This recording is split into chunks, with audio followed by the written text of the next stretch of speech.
Buku satu pesta yang ditunggu-tunggu. Ketika Mr. Bilbo Baggins dari Bag End mengumumkan bahawa dalam waktu dekat ia akan merayakan ulang tahunnya yang ke-111 dengan pesta besar gegap gempita, di Hobbiton menyebar banyak desas-desus dan kegairahan. Bilbo kaya raya dan berwatak aneh. Selama 60 tahun ia menjadi keajaiban di wilayah Shire, semenjak ia menghilang dan mendadak kembali lagi. Harta kekayaan yang dibawanya dari lawatannya kini sudah menjadi legenda setempat dan penduduk di sana percaya, meski apapun yang dikatakan orang-orang tua, bahawa bukit di Bag End penuh dengan terowongan-terowongan yang tumpah ruah oleh harta karun. Dan bukan kekayaan itu saja yang membuat Bilbo tersohor, tetapi juga umur panjangnya menimbulkan kekaguman. Perjalanan waktu kelihatannya tidak banyak pengaruhnya pada Mr. Baggins. Di usia 90, ia hampir sama saja dengan sewaktu berusia 50. Ketika usianya menginjak 99, mereka menyebutnya awet muda, namun mungkin lebih tepat dikatakan ia tak berubah. Beberapa orang menggelengkan kepala dan menganggap ini terlalu berlebihan. Rasanya tidak adil bahawa ada orang yang kelihatannya bisa terus awet muda dan kabarnya punya kekayaan tak terhingga. Pasti ada harga yang mesti dibayar, kata mereka. Itu tidak wajar, pasti nanti akan timbul kesulitan. Tapi sejauh itu tidak ada masalah. Dan kerana Mr. Baggins sangat dermawan dengan wangnya, kebanyakan orang mahu memaafkan keanehan dan keberuntungannya. Ia bergaul baik dengan keluarganya, kecuali, tentu saja, keluarga Sackville Baggins, dan ia mempunyai banyak pengagum setia di antara para hobbit dari keluarga-keluarga miskin dan kurang penting. Tapi ia tidak mempunyai sahabat-sahabat dekat, sampai beberapa keponakannya mulai tumbuh dewasa. Yang tertua di antara mereka, dan yang paling disayang Bilbo, adalah Frodo Baggins muda. Saat Bilbo berusia 99 tahun, ia mengadopsi Frodo sebagai ahli warisnya, dan membawanya tinggal bersamanya di Bag End. Maka pupuslah harapan keluarga Sackville Baggins. Kebetulan ulang tahun Bilbo dan Frodo sama, 22 September. Sebaiknya kau datang dan tinggal di sini, Frodo anakku, begitu kata Bilbo pada suatu hari, jadi kita bisa merayakan pesta ulang tahun kita bersama-sama dengan nyaman. Saat itu Frodo masih berusia 20-an, sedang dalam masa twins, selang antara masa kanak-kanak dan kedewasaan pada usia 33. 12 tahun berlalu sudah. Setiap tahun keluarga Baggins mengadakan pesta ulang tahun bersama yang cukup meriah di Bag End, tapi kini ternyata ada rencana pesta istimewa untuk musim gugur itu. Bilbo akan berumur 11, 111, suatu angka yang ganjil, dan usia yang sangat terhormat untuk seorang hobbit. Orc sendiri hanya berumur 130, dan Frodo akan berusia 33, angka penting, saatnya ia mencapai kedewasaan. Lidah-lidah mulai bergoyang ramai sekali di Hobbiton dan Bywater. Desas-desus tentang pesta mendatang menyebar ke seluruh penjuru Shire. Riwayat dan watak Mr. Bilbo Baggins sekali lagi menjadi pokok pembicaraan utama, dan orang-orang yang sudah tua mendadak mendapati banyak orang ingin mendengar kisah-kisah lama mereka. Yang paling banyak menarik perhatian pendengar adalah si tua Ham Gamgee, yang lebih dikenal sebagai si Gaffer, yang berarti lelaki tua. Ia berbicara di Semak Ivy, sebuah penginapan kecil di Jalan Bywater. Ia berbicara dengan agak sok, sebab sudah 40 tahun ia merawat kebun di Bag End, dan ia juga telah membantu si Holman tua dengan pekerjaan yang sama sebelum itu. Kini, setelah ia mulai tua dan sendi-sendinya sudah kaku, pekerjaannya lebih banyak dilakukan putera bungsunya, Sam Gamgee. Baik ayah mahupun anak bersahabat dekat dengan Bilbo dan Frodo. Mereka tinggal di bukit itu juga, di buckshot row nombor 3, persis di bawah backhand. Seperti sering kukatakan, Mr. Bilbo itu seorang hobbit terhormat yang sangat santun dan ramah, si gaffer menyatakan. Memang benar Bilbo sangat sopan padanya, memanggilnya Master Hamfast dan selalu meminta nasihatnya tentang menanam sayur-sayuran. Dalam masalah umbi-umbian, terutama kentang, si gaffer diakui sebagai pakar terkemuka oleh semua orang di lingkungan itu, termasuk dirinya sendiri. Tapi bagaimana dengan si Frodo yang tinggal bersamanya? Tanya Old Norwalkus dari Bywater. Memang nama belakangnya Baggins, tapi dia lebih dari separuh Brandybuck, kata orang. Aku tak mengerti kenapa seorang Baggins dari Hobbiton mencari isteri jauh-jauh di Buckland, yang penduduknya aneh-aneh. Tidak heran mereka aneh, tambah dari Tufut tetangga si Gaffey, sebab mereka tinggal di sisi yang salah dari sungai Brandywine, persis berseberangan dengan Old Forest. Itu tempat yang gelap dan jahat, menurut cerita. Kau benar, Dad, kata si Gaffey. Memang kaum Brandybuck dari Buckland tidak tinggal di dalam Old Forest, tapi tampaknya mereka memang keturunan aneh. Mereka suka bermain-main dengan perahu di sungai besar itu, dan itu tidak wajar. Tidak heran kalau terjadi masalah, menurutku. Meski begitu, Mr. Frodo itu seorang hobbit muda yang sangat ramah. Sangat mirip Mr. Bilbo, dan bukan hanya dalam penampilannya. Bagaimanapun, ayahnya seorang Baggins. Mr. Drogo Baggins seorang hobbit sopan dan terhormat. Tak banyak yang bisa diceritakan tentang dia, sampai dia tenggelam. Tenggelam, terdengar beberapa suara. Mereka pernah mendengar tentang itu, dan berbagai selentingan menyeramkan lain, tapi kaum hobbit suka sekali mendengar tentang riwayat keluarga, dan mereka sudah siap mendengarkan lagi tentang yang satu ini. Ya, begitulah kata orang, kata si Gaffel. Soalnya Mr. Drogo menikah dengan Miss Primula Brandybuck yang malang. Miss Primula itu sepupu pertama Mr. Bilbo dari pihak ibunya. Ibunya adalah yang bongsu di antara putri-putri Old Toad, dan Mr. Drogo sepupu kedua. Jadi, Mr. Frodo adalah sepupunya yang pertama dan kedua sekaligus, bersaudara sepupu dari kedua pihak, begitu sebutannya kalau kalian faham. Waktu itu Mr. Drogo sedang tinggal di Brandy Hall dengan ayah mertuanya, Master Gorbadoc tua. Ini sering dilakukannya setelah pernikahannya, soalnya dia sangat suka makan, dan Gorbadoc tua itu sangat murah hati dengan makanan. Lalu dia pergi naik perahu di sungai Brandywine, dia serta isterinya tenggelam, sedangkan Mr. Frodo masih anak-anak, kasihan sekali. Kudengar mereka naik perahu setelah makan malam, di bawah sinar bulan, kata Old Norwalkus, dan berat badan Drogo yang membuat perahunya karam. Aku mendengar isterinya yang mendorongnya ke dalam air, dan Drogo menariknya ikut masuk, kata Sandiman, tukang giling di Hobbiton. Seharusnya kau jangan percaya semua yang kau dengar, Sandiman, kata si Gaffer, yang tidak begitu menyukai tukang giling ini. Tidak masuk akal segala omongan tentang mendorong dan menarik itu. Perahu memang pada dasarnya berbahaya, kalaupun orang-orang di dalamnya duduk diam tanpa banyak macam-macam. Pokoknya begitulah, Mr. Frodo menjadi anak yatim piatu, terdampar di antara kaum Bucklander yang aneh itu, diasuh di Brandy Hall. Tempat itu penuh sesak. Old Master Gorbadoc mengumpulkan tak kurang dari ratusan saudara di tempat itu. Mr. Bilbo benar-benar telah melakukan perbuatan mulia, membawa anak itu tinggal bersama masyarakat baik-baik. Tapi kurasa hal itu merupakan kejutan berat untuk kaum Sackville Baggins. Mereka menyangka akan memperoleh backhand saat Mr. Bilbo pergi dan diduga sudah mati.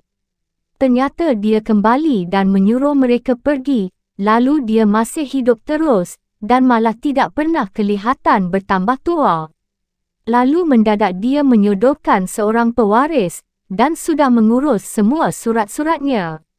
Keluarga Sackville Baggins takkan pernah masuk ke back end sekarang, mudah-mudahan begitu. Lumayan banyak uang yang disimpan di sana, begitulah yang kudengar, kata seorang asing, pendatang dari Mitchell Delving di wilayah barat, yang sedang punya urusan bisnis. Seluruh puncak bukit kalian penuh dengan terowongan berisi peti-peti penuh emas, perak dan permata, begitulah yang kudengar. Kalau begitu, kau lebih banyak mendengar daripada yang aku tahu, jawab si Gaffer.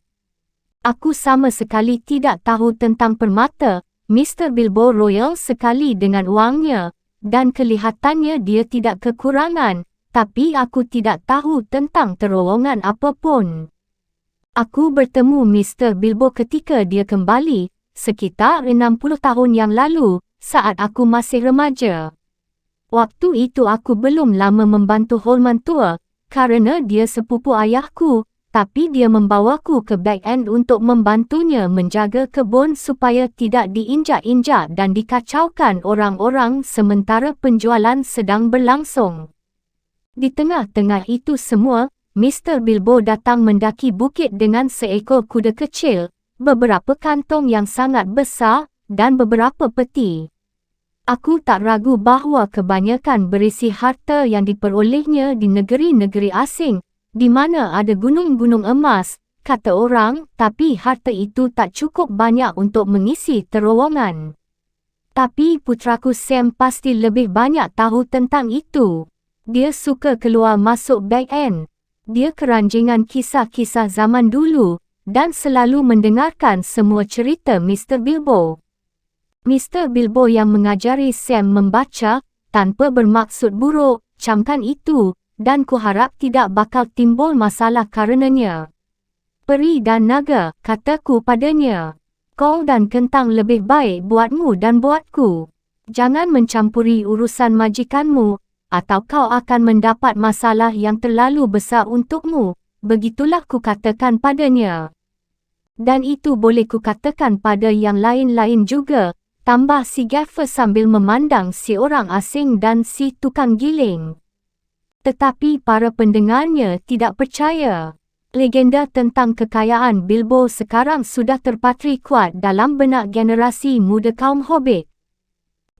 Tapi sekarang harta kekayaannya pasti sudah bertambah, lebih banyak daripada yang pertama kali dibawanya, debat si tukang giling menyuarakan pendapat umum.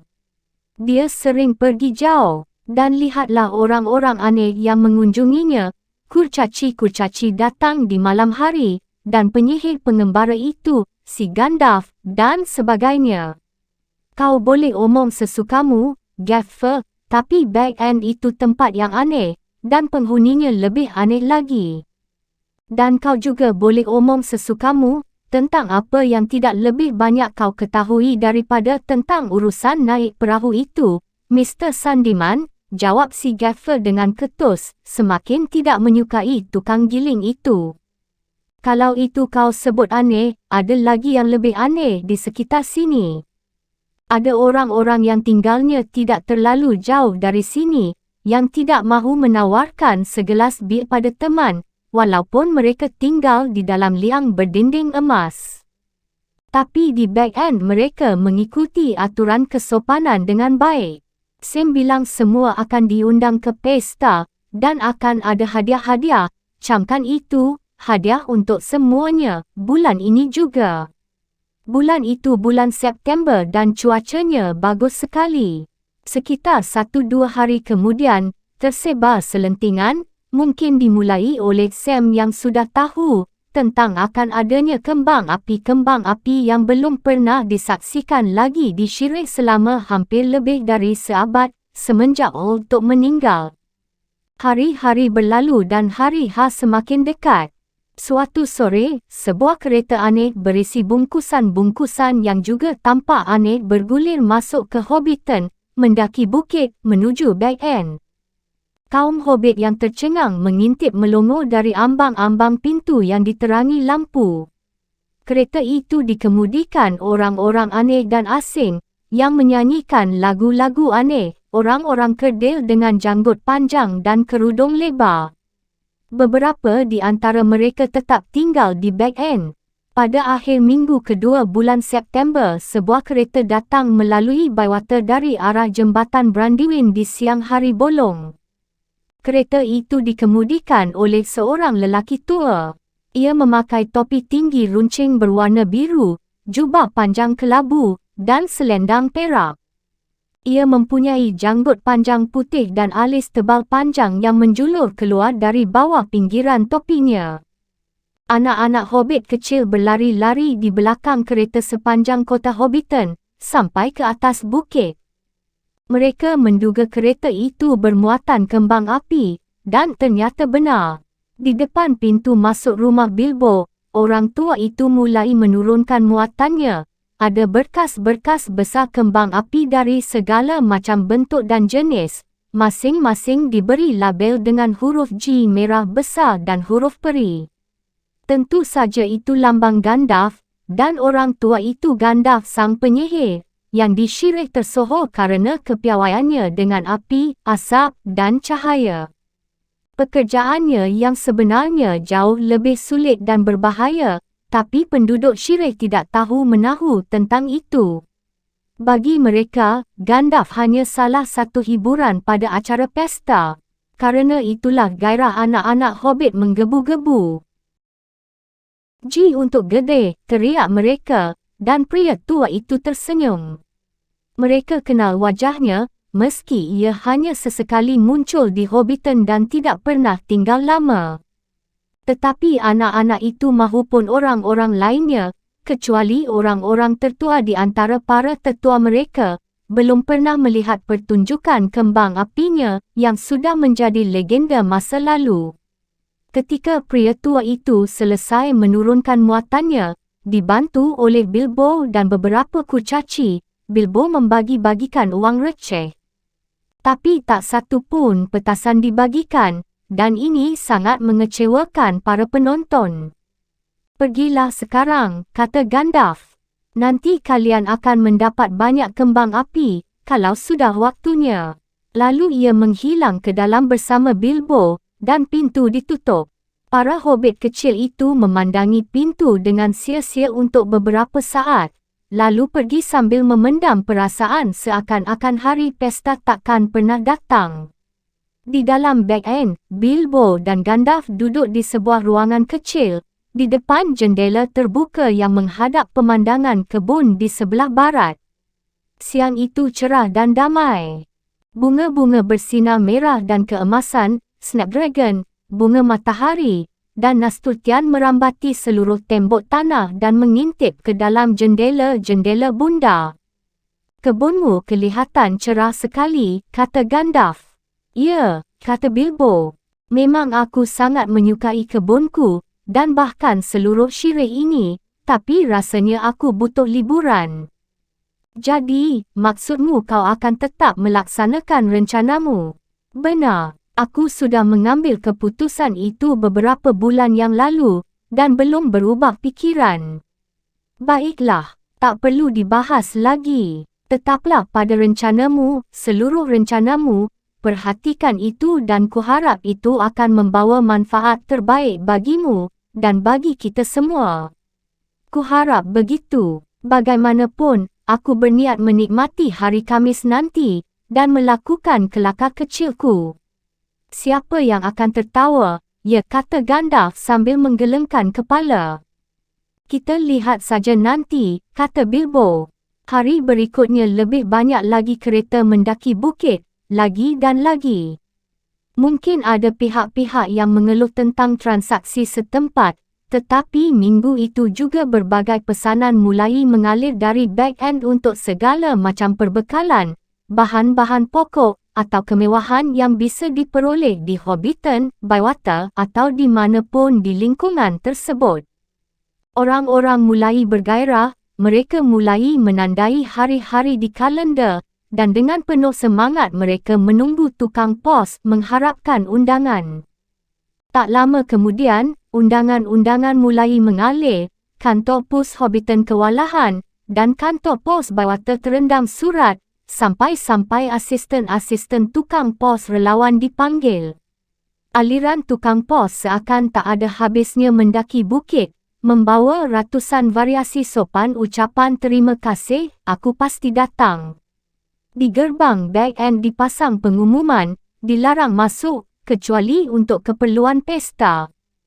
Bahkan mereka yang ada urusan, atau pura-pura mempunyai urusan pesta, jarang diizinkan masuk.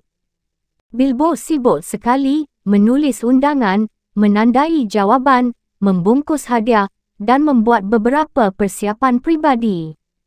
Sejak kedatangan Gandalf, ia tak terlihat lagi.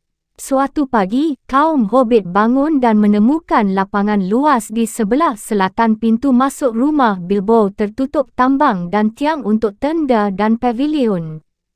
Sebuah gerbang masuk khusus dibuat menembus bendungan yang menuju jalan, dan anak tangga lebar serta gerbang putih dibangun di sana.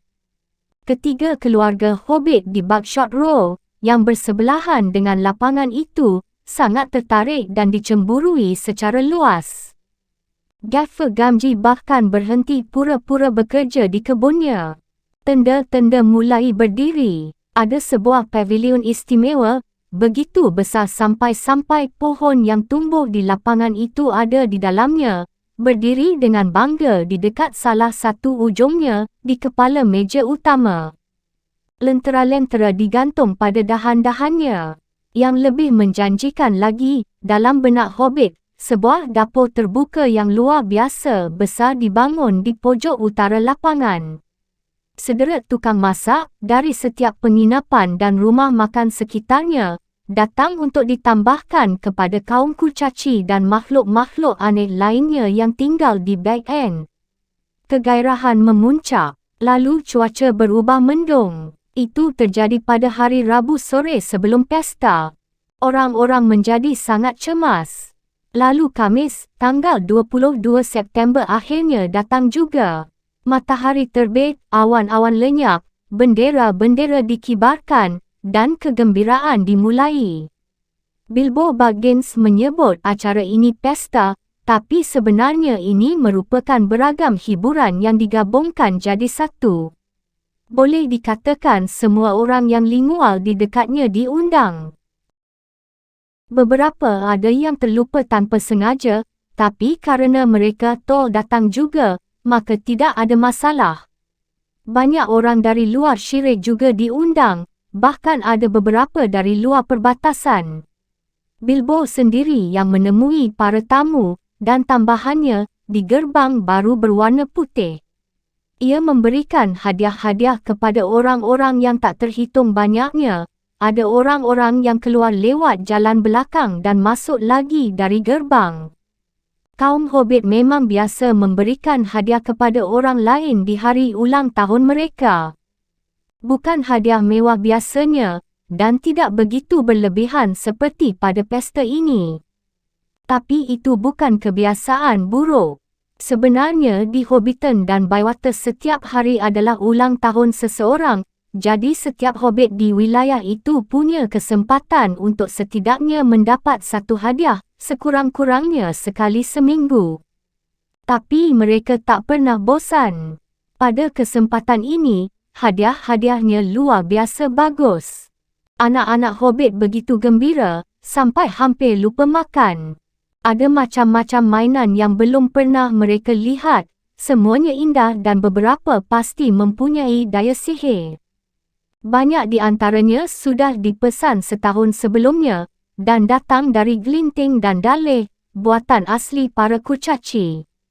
Setelah setiap tamu disambut dan sudah berada di dalam, mengalirlah lagu-lagu, tarian, musik, permainan, dan tentu saja makanan dan minuman. Ada 3 tahap hidangan resmi, makan siang, minum teh, dan makan malam atau makan larut malam. Makan siang dan minum teh ditandai terutama oleh berkumpulnya para tamu untuk duduk dan makan bersama. Di luar acara tersebut, orang-orang makan dan minum begitu saja, secara beruntun sejak jam 11 hingga jam 6.30 ketika acara kembang api dimulai. Kembang api itu diciptakan oleh Gandalf, bukan hanya dibawa olehnya, tetapi dirancang dan dibuat olehnya. Efek-efek khusus, rangkuman potongan, dan formasi roket dinyalakan sendiri olehnya. Tetapi juga banyak petasan, model obo, model lilin kurcaci, ragam air mancur peri, petasan jembalang, dan petasan halilintar. Semuanya istimewa. Kepiawaian Gandalf semakin meningkat dengan bertambahnya usia. Ada roket-roket yang meluncur seperti rangkaian burung gemilang bernyanyi dengan suara lembut. Ada pohon-pohon hijau dengan batang-batang asap gelap. Daun-daunnya mereka seperti sumber air yang dalam sekejap tersingkap, dan dahan-dahannya yang berkilauan menjatuhkan kembang gemerlap ke atas para hobbit yang tercengang, lalu menghilang dengan wewangian harum tepat sebelum menyentuh wajah mereka yang menengadah. Ada air mancur kupu-kupu yang terbang dalam kerlap-kerlip kemilau ke dalam pohon-pohon, ada tiang-tiang api berwarna yang naik dan berubah menjadi elang, atau kapal layar, atau sekelompok angsa terbang, ada badai petir merah dan curah hujan kuning, ada belantara tombak perak yang mendadak melompat ke angkasa dengan bunyi teriakan seperti laskar yang berperang, dan jatuh kembali ke dalam air dengan bunyi desis ratusan ular membara. Dan ada kejutan terakhir, sebagai penghormatan kepada Bilbo, dan yang sangat mengejutkan kaum hobbit, seperti telah direncanakan Gandalf. Lampu-lampu padam, asap tebal naik, membentuk wujud gunung di kejauhan, dan mulai menyala di puncaknya. Ia memuntahkan nyala api hijau dan merah. Seekor naga merah keemasan terbang keluar dari sana, tidak seukuran sebenarnya, tapi kelihatan sangat hidup. Api keluar dari rahangnya, matanya melotot. Terdengar raungan, dan ia mendesis 3 kali di alas kerumunan kepala para hobbit. Mereka semua membungkuk, dan banyak yang jatuh tertelungkup. Naga itu berlalu bagai kereta api ekspres, jungkir balik, lalu meledak di alas Bywater dengan bunyi memekakkan. Itu tanda untuk makan malam, kata Bilbo. Rasa ngeri dan kecemasan langsung sirna, dan para hobbit yang tiarap meloncat berdiri. Hidangan makan malam istimewa tersedia untuk semuanya, kecuali mereka yang khusus diundang untuk pesta makan malam keluarga. Ini berlangsung di pavilion besar di mana terdapat pohon itu. Undangannya terbatas hanya 12 lusin, angka yang disebut sogros oleh para hobbit, meski sebutan itu dianggap tidak sopan untuk menunjuk orang. Dan tamunya dipilih dari mereka yang bertalian keluarga dengan Bilbo dan Frodo, ditambah beberapa teman yang bukan keluarga, seperti Gandalf. Banyak hobbit muda termasuk di dalamnya, dan hadir atas izin orang tua mereka. Kaum hobbit cukup bijak dalam membiarkan anak-anak mereka bangun sampai malam, terutama bila ada kesempatan mendapat makanan gratis.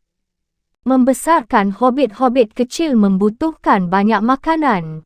Banyak anggota keluarga Baggins dan Boffin, juga banyak anggota keluarga Toad dan Brandyburg, ada beberapa Grab, keluarga nenek Bilbo Baggins, dan beberapa Chubb, keluarga kakek Bilbo dari marga Toad.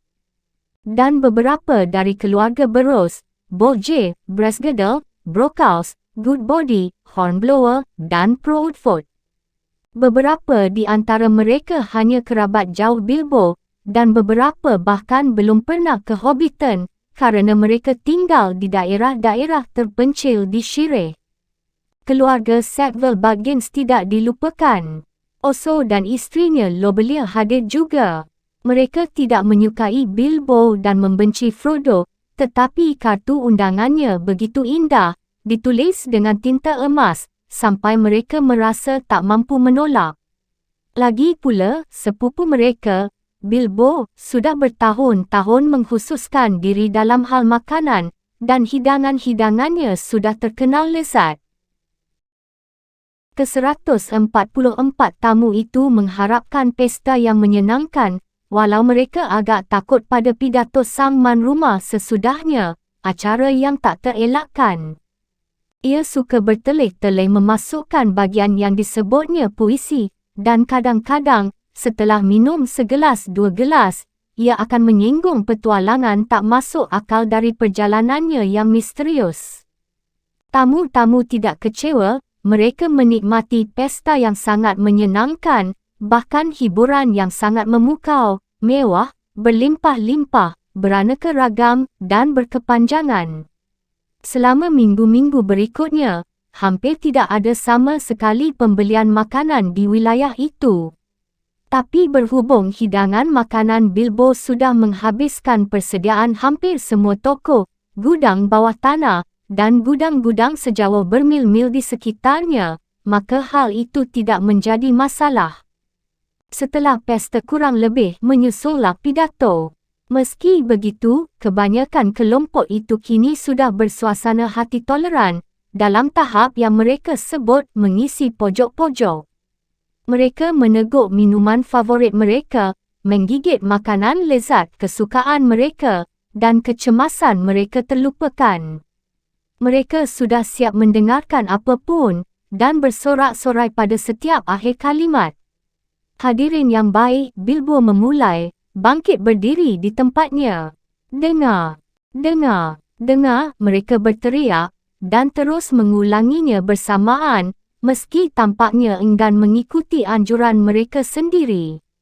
Bilbo meninggalkan tempatnya dan berdiri di atas sebuah kursi, di bawah pohon yang diterangi.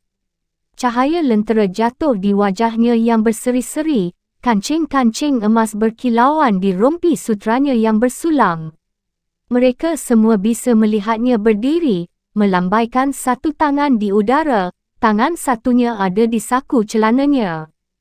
Para Baggins dan Boffin yang budiman, ia mulai lagi, dan para Toad dan Brandybuck, dan Grub, dan Chuck, dan Burrows, dan Hornblower, dan Bolger, Brassgirdle, Goodbody, Brockhaus, dan Proudfoot. Proudfoot, teriak seorang hobbit tua dari bagian belakang pavilion. Tentu saja namanya Proudfoot, dan nama itu pas sekali, kakinya besar, berbulu sangat lebat, dan keduanya diangkat di atas meja. Proudfoot, ulang Bilbo, juga keluarga Sackville Baggins yang baik, yang akhirnya kusambut kembali ke Bag End.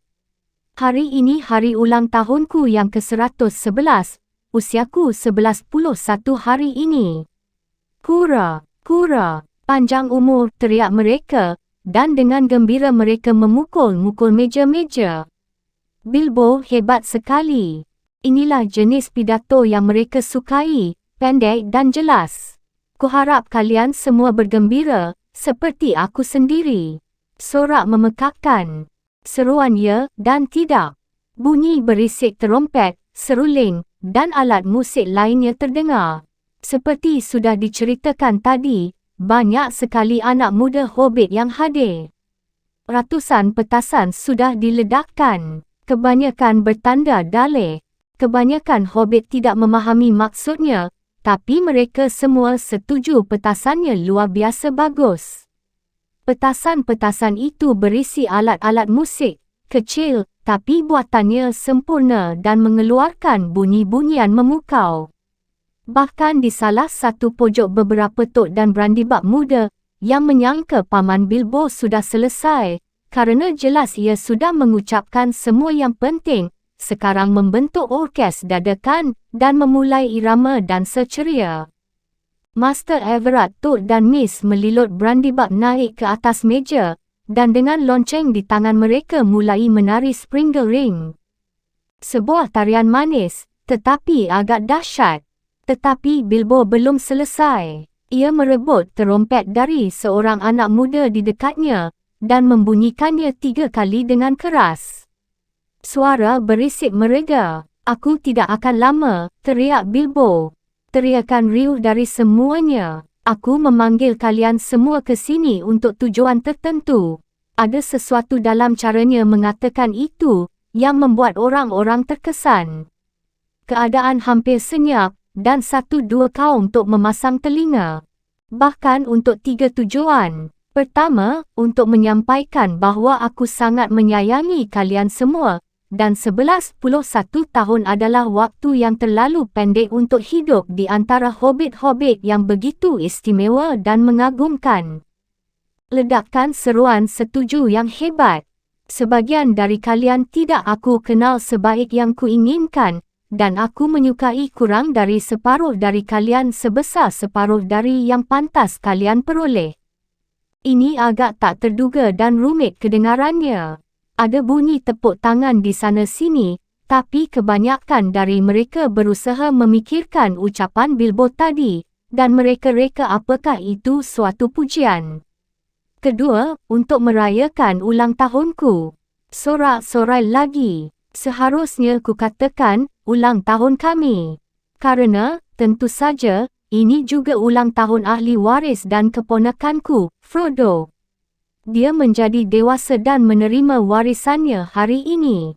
Beberapa tepuk tangan acuh tak acuh dari kaum tua, dan beberapa teriakan keras Frodo. Frodo, Frodo yang baik dari para pemuda.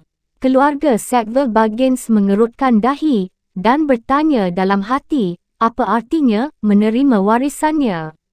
Berdua jumlah usia kami 144. Jumlah kalian dipilih sesuai dengan angka ini, satu gross, kalau aku boleh memakai istilah ini. Tidak ada sorak-sorai, ini konyol. Kebanyakan tamu, terutama kaum Sackville Baggins, merasa tersinggung kerana merasa yakin mereka diundang hanya untuk melengkapi jumlah yang dibutuhkan, seperti barang-barang dalam paket. Satu gross yang benar saja. Ungkapan yang kasar. Hari ini juga, kalau aku boleh menunjuk pada sejarah kuno, adalah ulang tahun kedatanganku naik tong di Esgaroth di Danau Panjang. Meski waktu itu aku tidak ingat bahawa hari itu hari ulang tahunku. Saat itu aku baru 51 tahun, dan ulang tahun rasanya tidak terlalu penting. Perjamuannya sangat istimewa, meski aku flu berat saat itu, seingatku, dan hanya bisa mengatakan, terima kasih banyak. Sekarang aku mengulanginya dengan benar, terima kasih banyak atas kedatangan kalian ke pestaku. Para tamu masih tetap diam. Mereka semua cemas sebuah lagu atau puisi akan muncul, dan mereka mulai jemu. Kenapa Bilbo tidak berhenti bicara dan membiarkan mereka minum demi kesehatannya? Tetapi Bilbo tidak menyanyi atau membacakan puisi. Ia diam sejenak. Ketiga dan yang terakhir, kata Bilbo, aku ingin memberikan pengumuman. Ia mengucapkan kata terakhir ini begitu keras dan mendadak, sampai semua yang masih mampu duduk tegak. Aku menyesal harus mengumumkan bahawa, meski, seperti tadi sudah kukatakan 11:11. Tahun adalah waktu yang terlalu singkat untuk dilewatkan di tengah kalian, inilah akhirnya. Aku akan pergi. Aku akan berangkat sekarang. Selamat tinggal. Ia melangkah turun dan lenyap. Ada kilatan cahaya yang sangat menyilaukan, dan semua tamu mengedipkan mata. Ketika mereka membuka mata, Bilbo tidak tampak di mana pun. 144 hobbit ternganga keheranan, duduk bersandar membisu. Odo Proudfoot tua memindahkan kakinya dari atas meja dan mengentakkannya. Lalu ada keheningan sempurna, sampai tiba-tiba, setelah beberapa tarikan nafas dalam, setiap Baggins, Boffin, Tok, Brandybuck, Grab, Chub, Burrows, Bolger, Brassgirdle, Brockhouse, Goodbody, Hornblower, dan Proudfoot berbicara bersamaan. Secara umum disepakati bahawa kelakar itu berselera rendah, dan dibutuhkan lebih banyak makanan dan minuman untuk menyembuhkan para tamu dari perasaan terkejut dan jengkel. Dia sinting. Aku sudah sering bilang, mungkin komentar itulah yang paling banyak dilontarkan. Bahkan kaum Tok dengan beberapa pengecualian, menganggap tingkah laku Bilbo tak masuk akal. Untuk sementara, kebanyakan menganggap lenyapnya Bilbo hanya olok-olok konyol. Tetapi Rory Brandybuck tua tidak begitu yakin. Baik usia mahupun hidangan melimpah, tidak membuat ia dan isterinya kabur ingatan, dan ia mengatakan kepada putrinya, Esmeralda, ada sesuatu yang mencurigakan di sini, sayang. Kuduga si Baggins gila itu sudah pergi lagi. Si tolol tua konyol. Tapi kenapa harus khawatir? Dia tidak membawa bahan makanan bersamanya. Dengan keras ia memanggil Frodo untuk membagikan anggur lagi. Frodo satu-satunya yang tidak mengatakan apa pun. Untuk beberapa saat ia duduk di samping kursi Bilbo yang kosong, tidak menghiraukan semua pertanyaan dan komentar. Ia menikmati olok-olok itu, tentu saja, meski ia sudah tahu sebelumnya. Ia sulit menahan diri untuk tidak tertawa melihat kedongkolan tamu-tamu yang terkejut. Tapi sekaligus ia merasa sangat cemas, tiba-tiba ia menyadari bahawa ia sangat menyayangi hobbit tua itu. Kebanyakan tamu meneruskan makan minum dan membahas keanehan Bilbo Baggins di masa lalu maupun sekarang. Tapi keluarga Sackville Baggins sudah pergi dengan gusar. Frodo tak ingin lagi mengikuti pesta itu. Ia menyuruh menghidangkan lebih banyak anggur dan menghabiskan anggur dalam gelasnya demi kesihatan Bilbo, lalu menyelinap keluar dari pavilion. Sedangkan Bilbo Baggins, sementara mengucapkan pidatonya, ia sudah memegang-megang cincin emas di sakunya, cincin ajaib yang sudah bertahun-tahun dirahasiakannya. Saat melangkah turun ia menyelipkan cincin itu di jarinya, dan setelah itu ia tak pernah terlihat lagi oleh satu hobbit pun. Ia berjalan cepat kembali ke lubangnya, dan sejenak berdiri sambil tersenyum, mendengarkan bunyi riuh di pavilion dan suasana gembira di bagian-bagian lain di lapangan, lalu ia masuk. Ia melepaskan pakaian pestanya, melipat dan membungkus rompi sutera bersulamnya dalam kertas tisu, dan menyimpannya. Lalu dengan cepat ia mengenakan beberapa pakaian lama yang kusut, dan mengikatkan sebuah sabuk kulit yang sudah usang di pinggangnya. Di situ ia menggantungkan sebilah pedang pendek dalam sebuah sarung pedang wig hitam yang lusuh. Dari sebuah laci terkunci, yang berbau bola kampa, ia mengeluarkan sehelai jubah lama dan kerudung. Benda-benda itu disimpan seolah sangat berharga, tapi mereka sudah begitu penuh tambalan dan pudar, sampai warnanya yang asli hampir tidak kelihatan lagi, mungkin saja dulu warnanya hijau tua. Pakaian itu agak kebesaran untuk Bilbo. Kemudian ia masuk ke ruang kerjanya, dan dari lemari besi ia mengeluarkan sebuah bungkusan kain lama, sebuah naskah bersampul kulit, dan sebuah amplop yang besar sekali. Buku dan bungkusan dimasukkannya ke dalam tas berat yang ada di situ, yang sudah hampir penuh. Ke dalam amplop ia menyelipkan cincin emasnya, serta rantainya yang halus, kemudian menutupnya dan mengalamatkannya pada Frodo. Mula-mula ia meletakkannya di atas perapian, tapi mendadak ia mengambilnya dan memasukkannya ke saku celananya. Saat itu pintu terbuka dan Gandalf masuk dengan cepat. "Halo," kata Bilbo. "Aku sudah bertanya-tanya, apakah kau akan datang?" "Aku senang menjumpaimu dalam keadaan kasat mata," kata penyihir itu, sambil duduk di kursi. "Aku ingin menjumpaimu dan mengungkapkan hal-hal terakhir. Kuduga kau merasa semuanya berjalan lancar dan sesuai rencana." "Ya, memang," kata Bilbo. Meskipun kilatan cahaya itu mengejutkan sekali. "Aku saja kaget, apalagi yang lain. Tambahan kecil darimu, kuduga. Memang, kau sudah dengan bijak merahasiakan cincin itu selama ini, dan aku merasa perlu memberikan sesuatu yang lain kepada para tamu, sesuatu yang bisa menjelaskan menghilangnya dirimu dengan mendadak. Dan akan merusak olok-olokku. Kau orang tua yang suka ikut campur urusan orang lain," tawa Bilbo, "tapi kuduga kau lebih tahu, seperti biasanya." "Memang begitu kalau aku tahu sesuatu. Tapi aku belum terlalu yakin atas masalah ini. Sekarang masalah ini sudah mencapai titik akhirnya.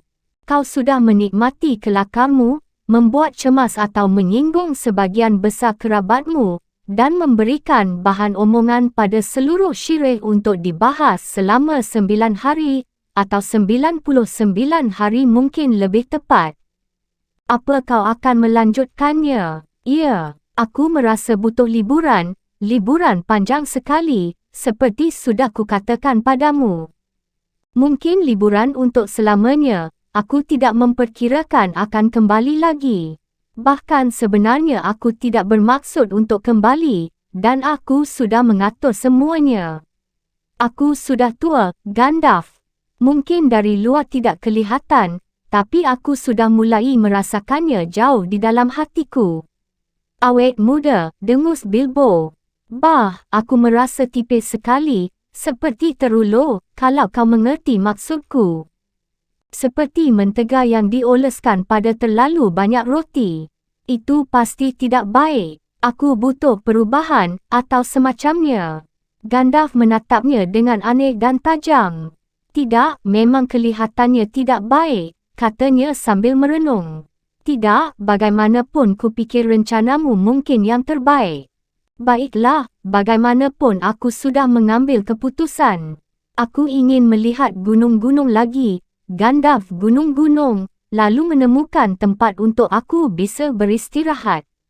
Dalam kedamaian dan ketenangan, tanpa banyak keluarga berkeliaran sambil mengorek-ngorek, dan rangkaian tamu terkutuk yang memencet bel. Mungkin aku bisa menemukan tempat untuk menyelesaikan bukuku. Aku sudah memikirkan akhir yang bahagia untuknya, dan dia hidup bahagia sampai akhir hayatnya. Gandalf tertawa. Kuharap begitu. Tapi takkan ada yang membaca buku itu, bagaimanapun akhir kisahnya. Mungkin akan dibaca di tahun-tahun mendatang. Frodo sudah membaca sebagian, sampai sejauh yang sudah kutulis. Kau akan mengawasi Frodo, bukan? Ya, akan kulakukan, bila perlu kuawasi berlipat ganda sebisa mungkin. Tentu dia akan ikut aku, kalau aku memintanya. Bahkan dia mengusulkannya satu kali, tepat sebelum pesta. Tapi dia sebenarnya belum benar-benar ingin. Aku ingin melihat alam liar lagi sebelum aku mati, dan gunung-gunung, tapi Frodo masih mencintai Shire, dengan hutan-hutan, padang rumput, dan sungai-sungai kecilnya. Dia akan lebih nyaman di sini. Aku mewariskan semuanya kepadanya, tentu, kecuali beberapa hal.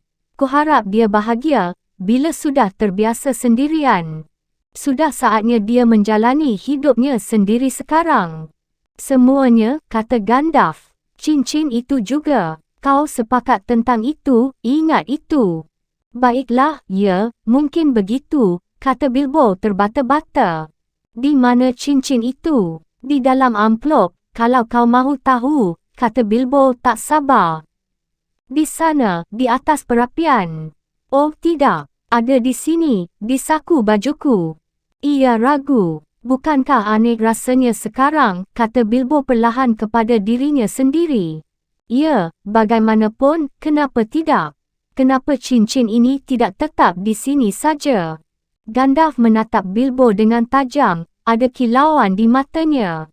Menurutku, Bilbo, katanya tenang, sebaiknya cincin itu kau tinggalkan di sini. Apa kau tidak ingin? Baiklah, ya dan tidak. Kini, setelah tiba saatnya, aku tak senang berpisah dengannya. Dan aku tidak tahu kenapa aku harus. Kenapa kau ingin aku meninggalkannya? Tanya Bilbo, ada perubahan aneh dalam suaranya. Tajam oleh kecurigaan dan kejengkelan. Kau selalu mendesakku tentang cincinku, tapi kau tak pernah mempermasalahkan benda-benda lain yang kuperoleh dalam perjalananku. Tidak, tapi aku terpaksa mendesakmu, kata Gandalf. Aku ingin kebenarannya. Itu penting. Cincin ajaib memang, ya, ajaib, dan mereka langka dan aneh. Secara profesional aku tertarik pada cincinmu. Boleh dikatakan begitu, dan aku masih tertarik. Aku ingin tahu di mana cincin itu, kalau kau mengembara lagi. Juga menurutku kau sudah memilikinya cukup lama. Kau tidak membutuhkannya lagi, Bilbo, kecuali kalau aku salah. Wajah Bilbo memerah, dalam matanya ada kilatan cahaya amarah. Wajahnya yang ramah berubah keras. Kenapa tidak, teriaknya. Dan apa urusanmu ingin tahu apa yang kulakukan dengan barang-barangku sendiri? Cincin itu milikku, aku yang menemukannya. Dia datang padaku. Ya, kata Gandalf. Tapi tidak perlu marah begitu.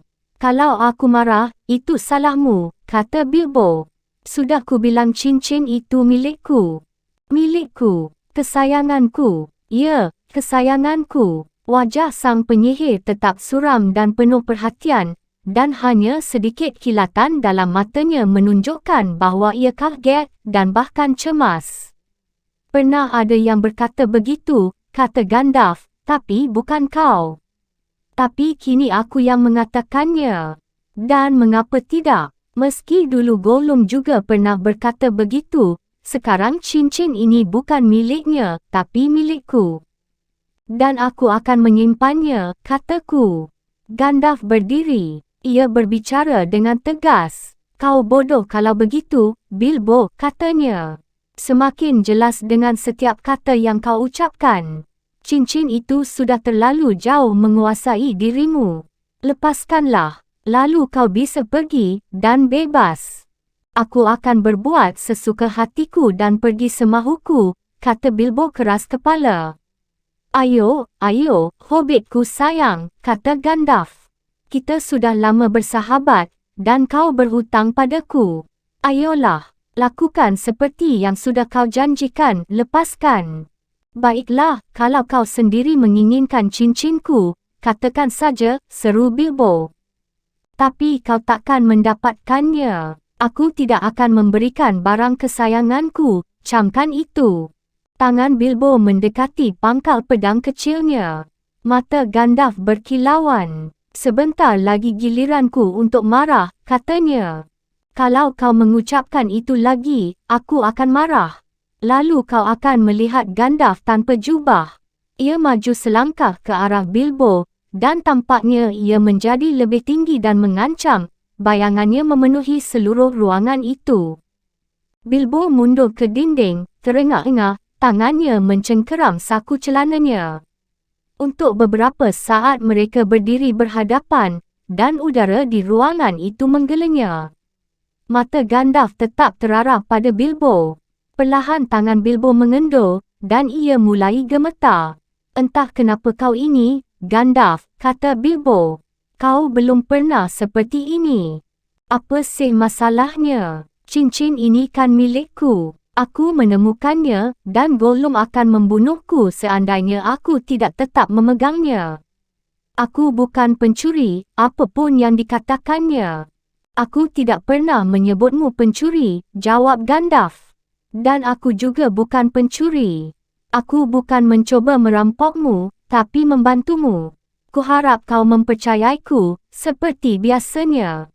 Gandalf membalikkan tubuh, dan bayangan itu lenyap. Ia seolah mengerut kembali menjadi pria tua kelabu, bungkuk dan sedih. Bilbo menyapukan tangan ke matanya. Aku minta maaf, katanya. Tapi perasaanku aneh sekali. Meski begitu, aku akan lega sekali kalau tidak diganggu oleh cincin itu lagi. Akhir-akhir ini cincin itu memenuhi benakku. Kadang-kadang aku merasa seperti ada mata yang memandangku. Aku selalu ingin memakainya dan menghilang, atau bertanya-tanya apakah dia aman, dan mengeluarkannya agar yakin. Aku mencoba menyimpannya di tempat terkunci, tapi ternyata aku tak bisa tenang kalau dia tidak berada di saku celanaku. Aku tidak tahu kenapa, dan kelihatannya aku tak bisa mengambil keputusan. Kalau begitu, percayalah padaku, kata Gandalf. Kau sudah membuat keputusan. Pergilah dan tinggalkan cincin itu, berhentilah memilikinya.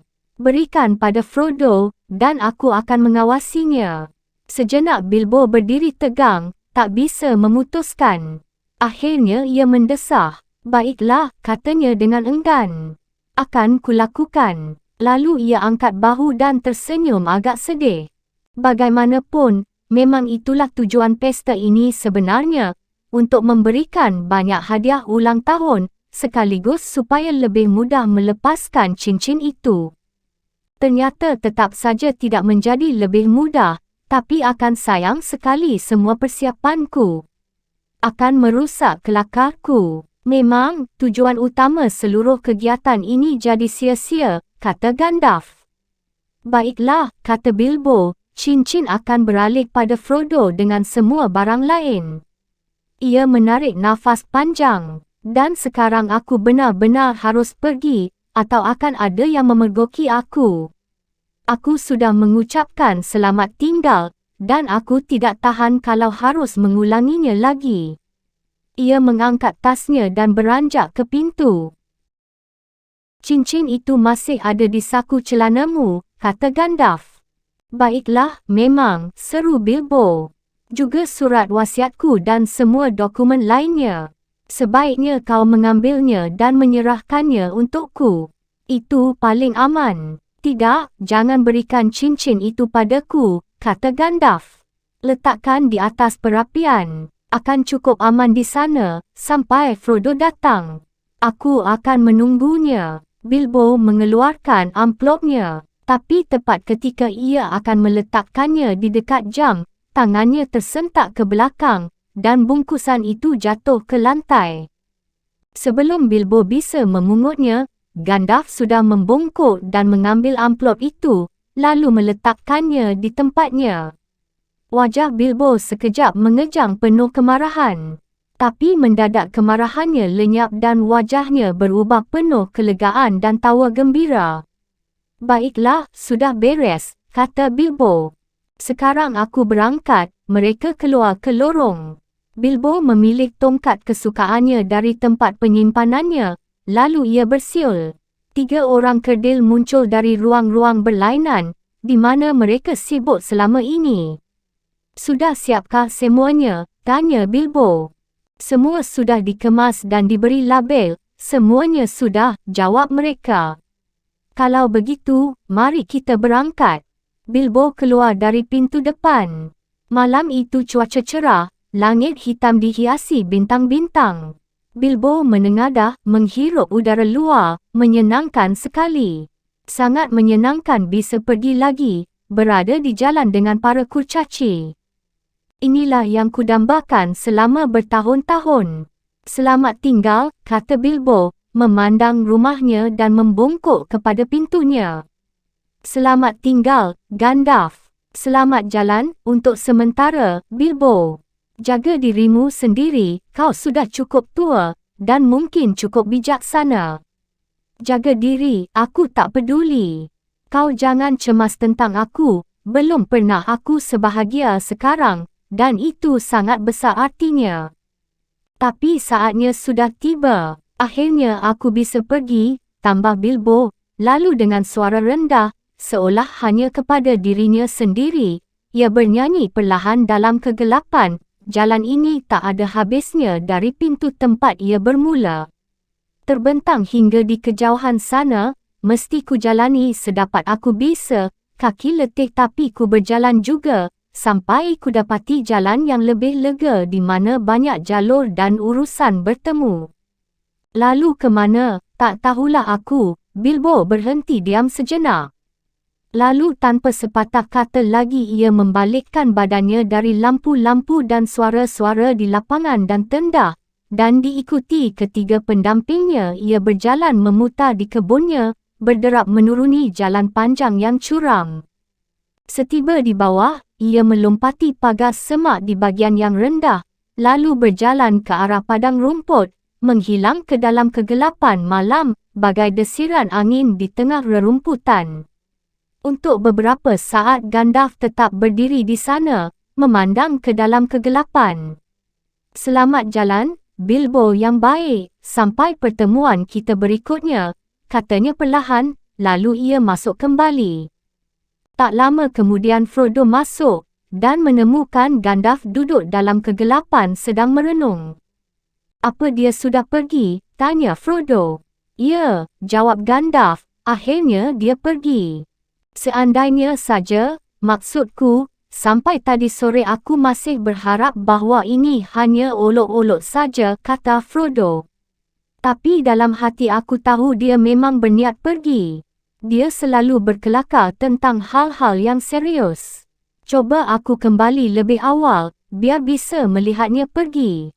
Kurasa dia lebih suka menyelinap pergi diam-diam, kata Gandalf. Jangan terlalu cemas, dia akan baik-baik saja sekarang. Dia meninggalkan bingkisan untukmu. Itu, di sana. Frodo mengambil amplop dari atas perapian dan melihatnya sekilas, tapi tidak membukanya. Kau akan menemukan surat wasiatnya dan semua dokumen lain di dalamnya, kukira, kata penyihir itu.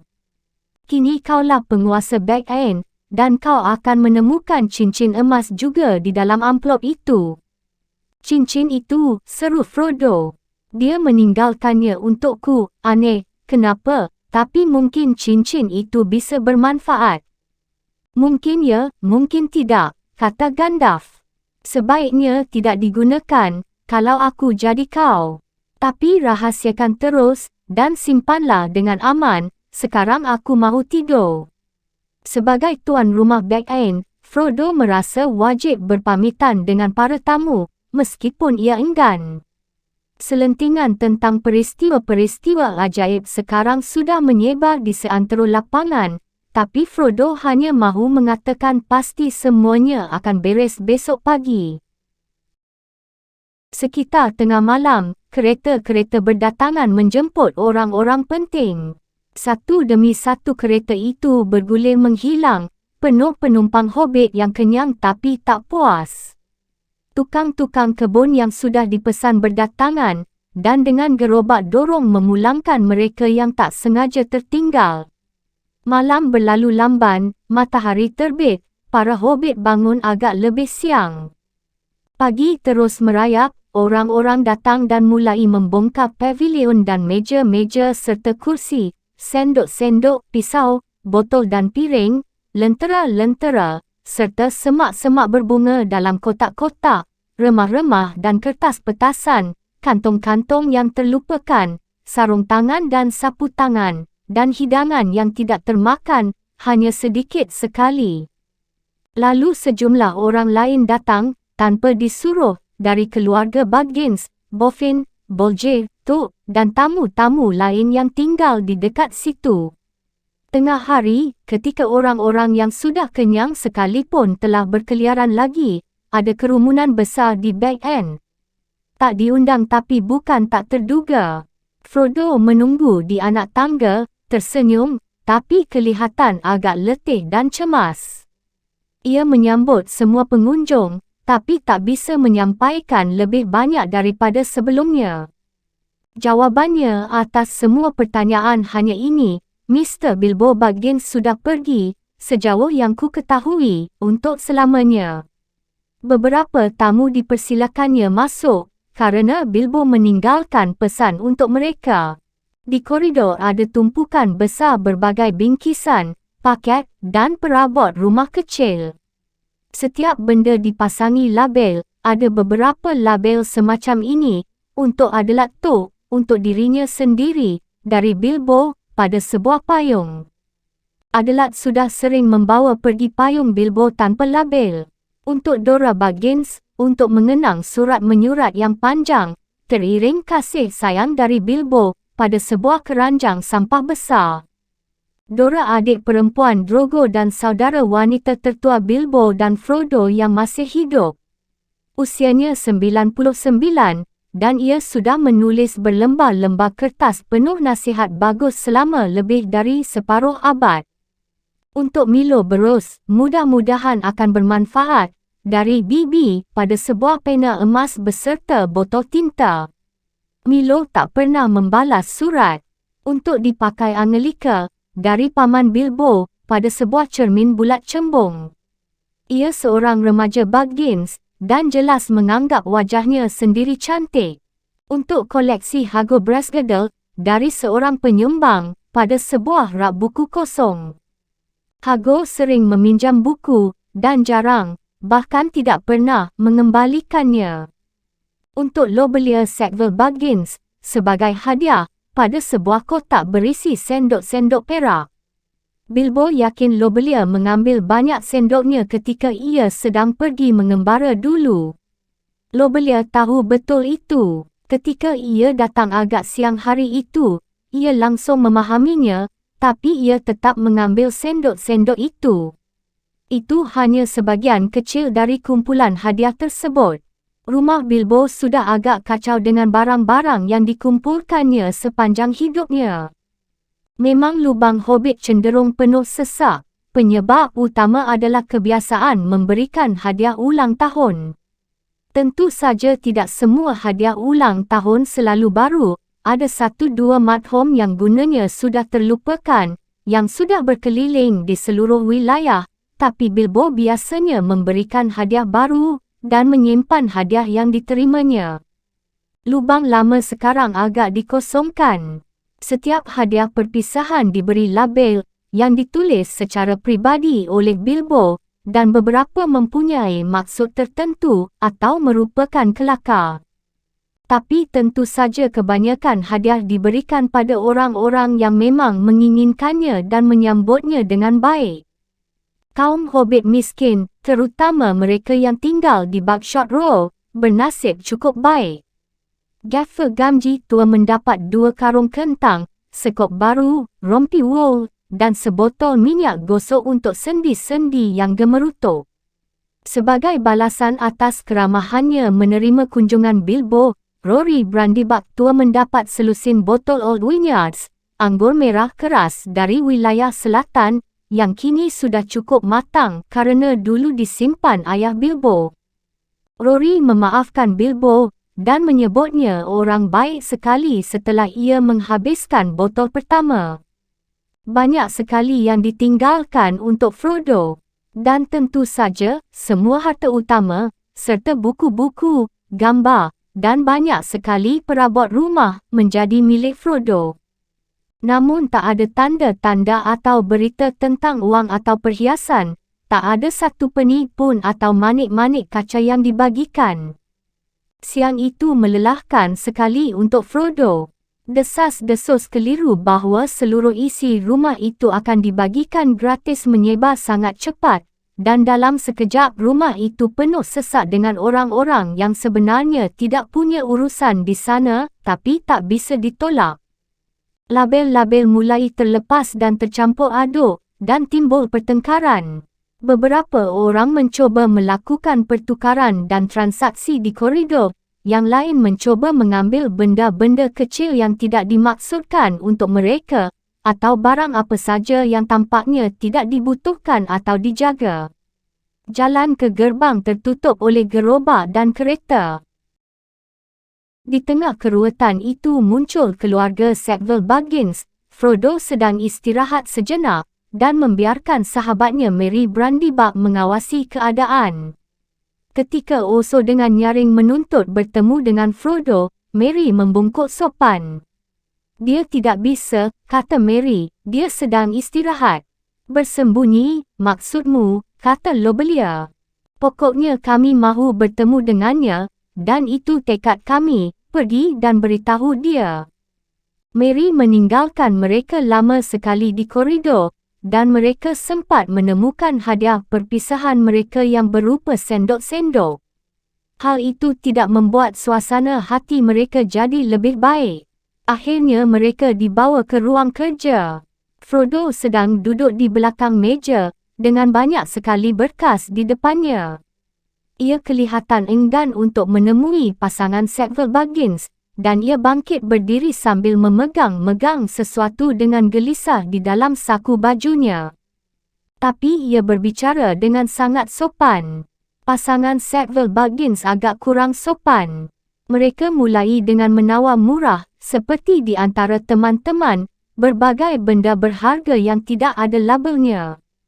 Ketika Frodo menjawab bahawa hanya barang-barang yang khusus ditunjuk Bilbo yang dibagi-bagikan, mereka mengatakan seluruh kegiatan itu mencurigakan. Hanya satu hal yang jelas bagiku, kata Oso, iaitu bahawa kau menarik keuntungan besar sekali dari semua ini. Aku menuntut melihat surat wasiatnya.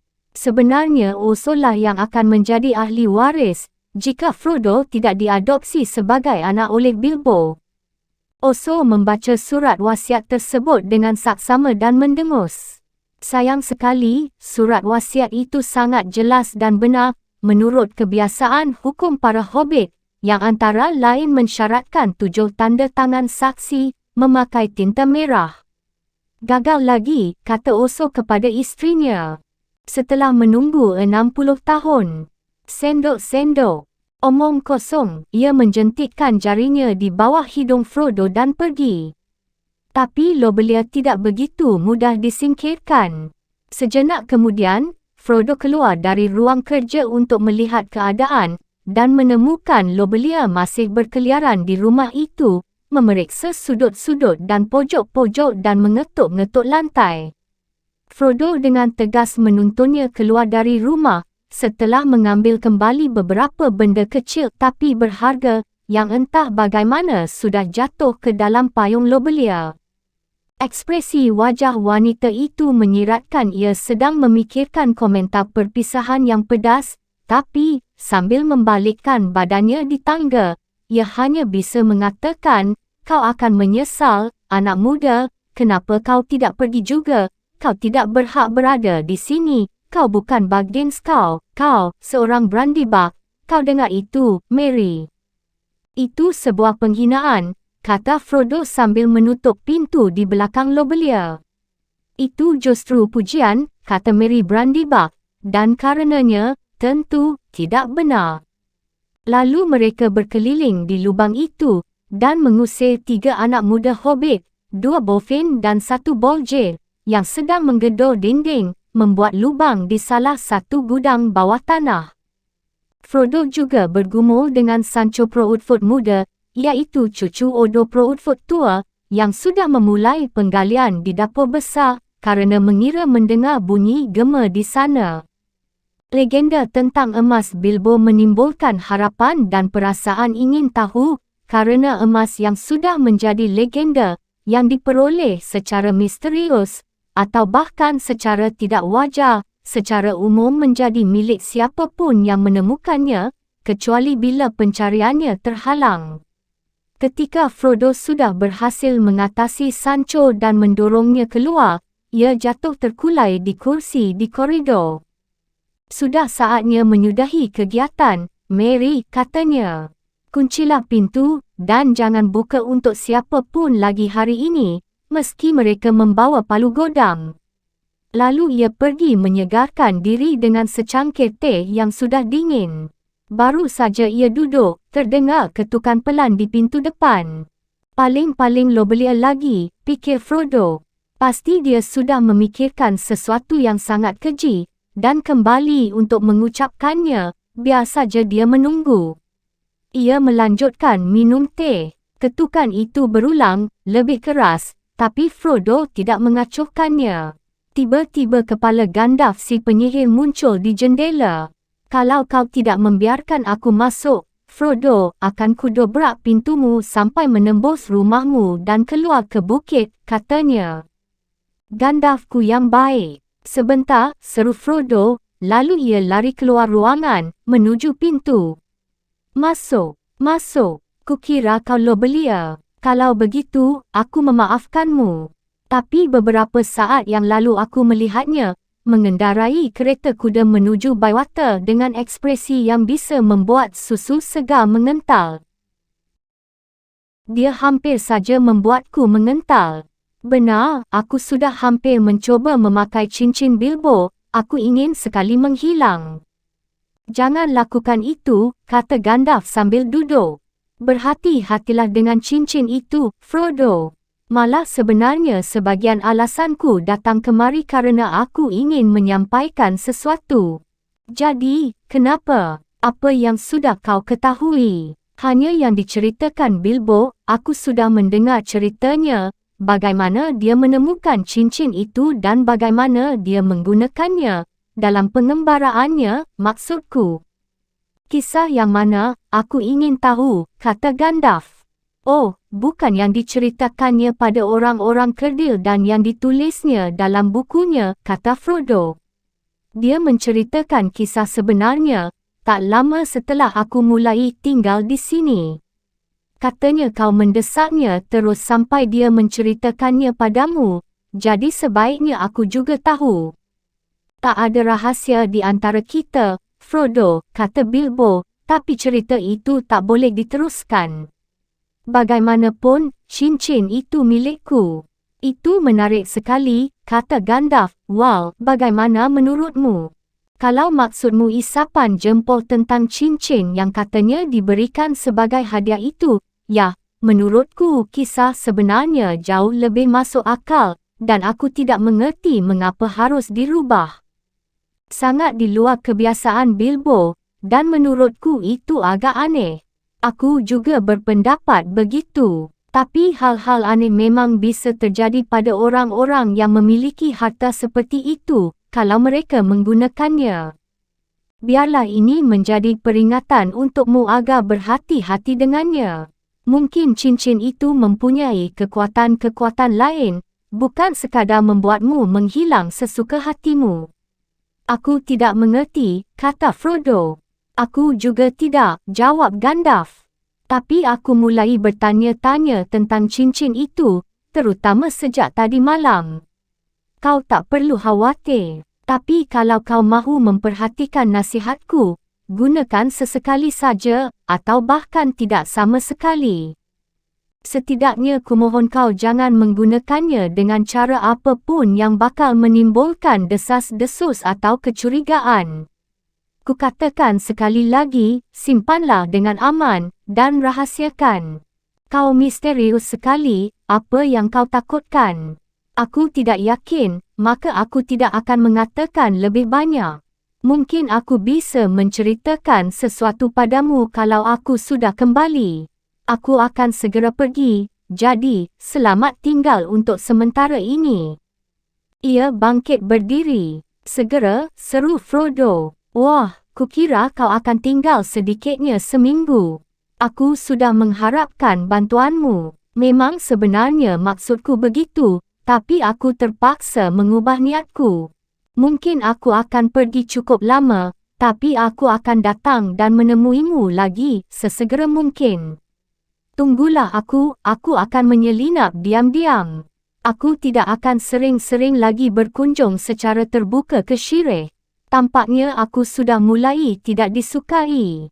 Katanya aku mengganggu dan merusak kedamaian.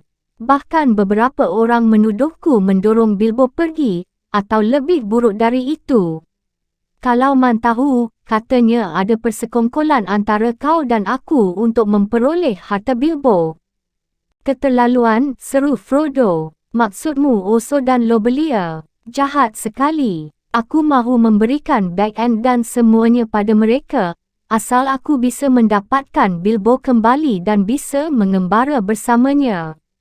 Aku cinta Shire, tapi entah mengapa, aku mulai berharap aku juga bisa pergi. Aku bertanya-tanya, apakah aku masih akan bertemu lagi dengannya? Aku juga begitu, kata Gandalf. Dan aku bertanya-tanya tentang banyak hal lain. Selamat tinggal, jaga dirimu sendiri. Tunggulah aku, terutama pada saat-saat tak terduga.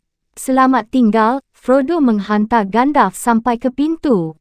Gandalf melambaikan tangannya untuk terakhir kali, dan berjalan sangat cepat.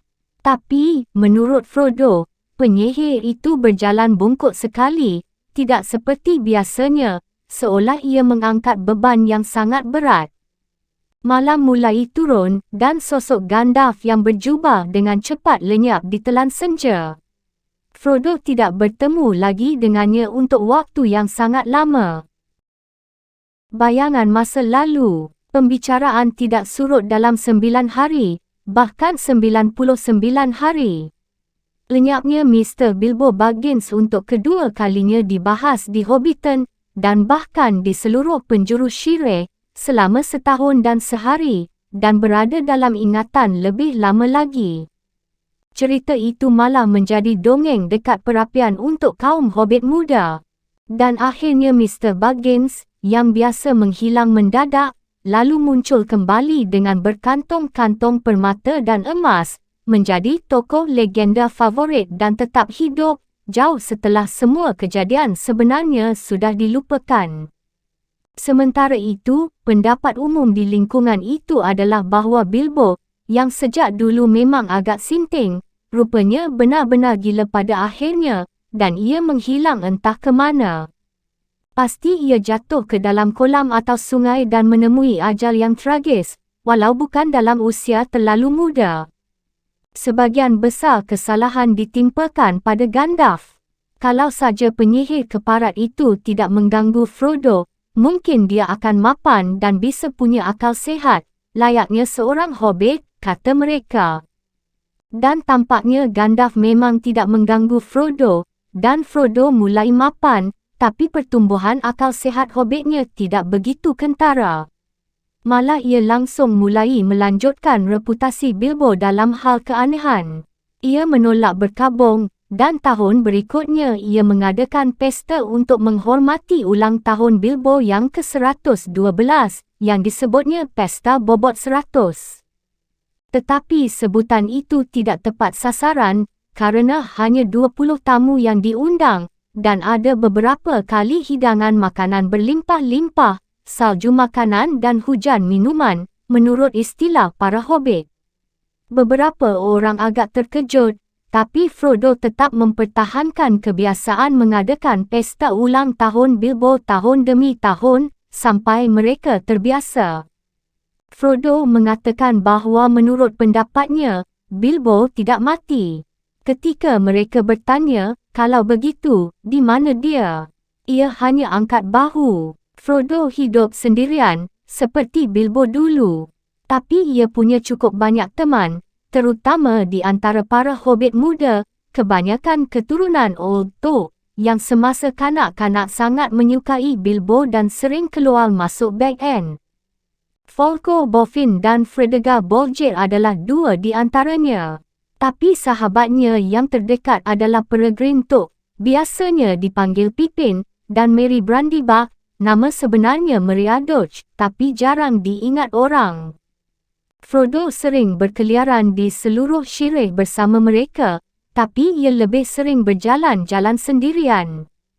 Yang mengherankan orang-orang yang berakal sehat, kadang-kadang ia terlihat jauh dari rumah, berjalan-jalan di bukit-bukit dan hutan di bawah cahaya bintang. Merry dan Pippin menduga Frodo sesekali mengunjungi kaum peri, seperti yang dilakukan Bilbo dulu. Dengan berlalunya waktu, orang-orang memperhatikan bahawa Frodo juga memperlihatkan tanda-tanda awet muda yang bagus. Dari luar ia tampak seperti hobbit usia 20-an yang tegap dan bersemangat. Beberapa orang selalu beruntung, kata mereka. Tapi baru ketika Frodo mendekati usia 50-an yang lebih bijaksana, mereka mulai menganggap hal itu aneh. Frodo sendiri, walau mula-mula merasa terkejut, lambat laun menyadari bahawa menjalani hidup sendiri dan dikenal sebagai Mr. Baggins dari Bag End ternyata cukup menyenangkan. Selama beberapa tahun ia cukup bahagia dan tidak begitu cemas tentang masa depan. Tapi, tanpa ia sadari, penyesalannya bahawa ia tidak pergi bersama Bilbo lambat laun semakin berkembang. Kadang-kadang ia bertanya dalam hati, terutama di musim gugur, tentang negeri-negeri liar, dan pemandangan aneh gunung-gunung yang belum pernah dilihatnya, yang muncul dalam mimpi-mimpinya. Ia mulai berkata pada dirinya sendiri, mungkin suatu hari nanti aku sendiri akan menyeberangi sungai. Namun bagian pikirannya yang lain selalu menjawab, belum sekarang. Begitu terus, sampai usia 40-annya habis dan ulang tahunnya yang ke-50 mulai dekat. 50 adalah angka yang menurut perasaan Frodo sangat penting atau mengancam. Setidaknya pada usia itulah petualangan Bilbo mendadak dimulai. Frodo mulai merasa gelisah, dan semua jalan lama tampak sudah terlalu sering dijalani. Ia mengamati peta-peta dan bertanya-tanya apa yang ada di luar perbatasannya. Ia mulai berjalan lebih jauh dan lebih sering sendirian. Mary dan sahabat-sahabatnya yang lain memperhatikannya dengan cemas. Ia sering terlihat berjalan dan bercakap-cakap dengan pelancong-pelancong asing yang saat itu mulai bermunculan di Shire. Banyak selentingan tentang kejadian-kejadian aneh di dunia luar. Dan kerana Gandalf masih belum muncul atau mengirimkan kabar selama beberapa tahun, maka Frodo mengumpulkan sebanyak mungkin berita.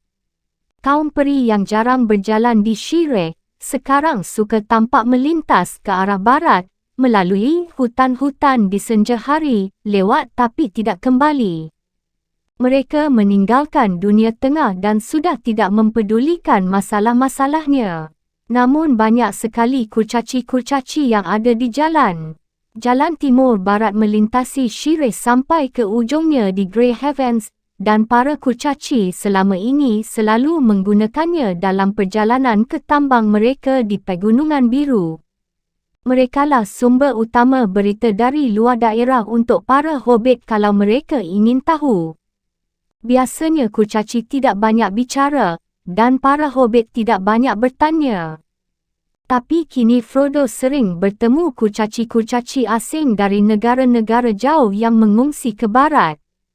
Mereka gelisah dan beberapa berbisik-bisik tentang musuh dan tentang negeri Mordor.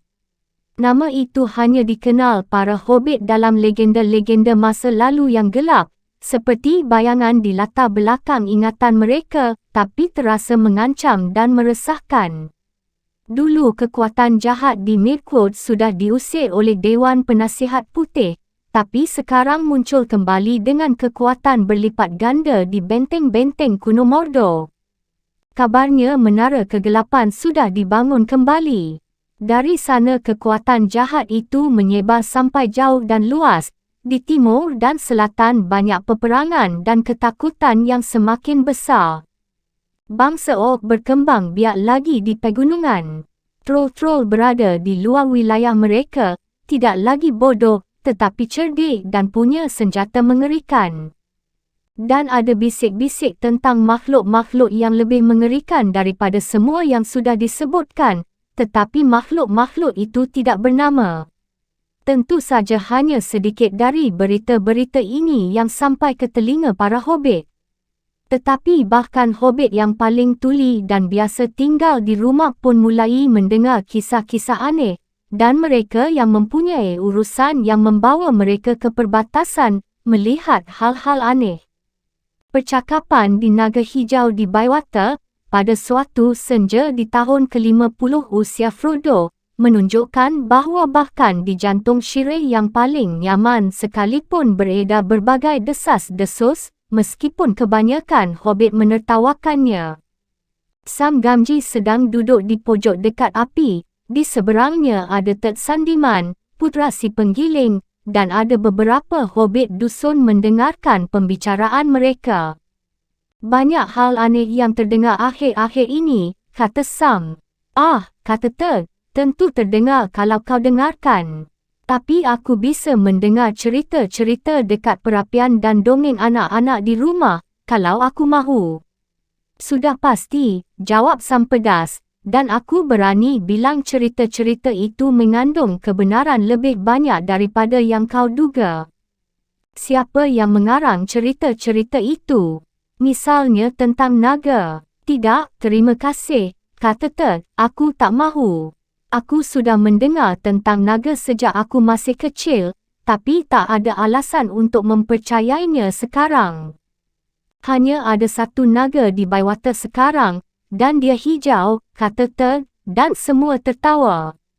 Baik, kata Sam, ikut tertawa bersama yang lain. Tapi bagaimana dengan manusia-manusia pohon, yang mungkin bisa disebut raksasa itu? Kata mereka, di luar Northmoor belum lama ini terlihat satu raksasa yang lebih besar daripada pohon.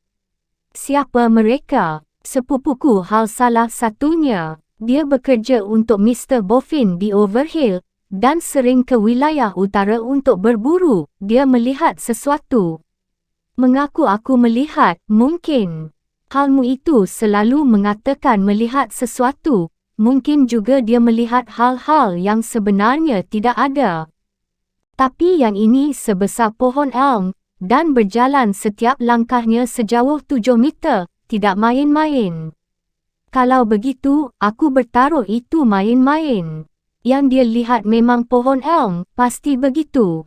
Tapi yang ini berjalan, benar-benar berjalan, dan tidak ada pohon elm di North Moss.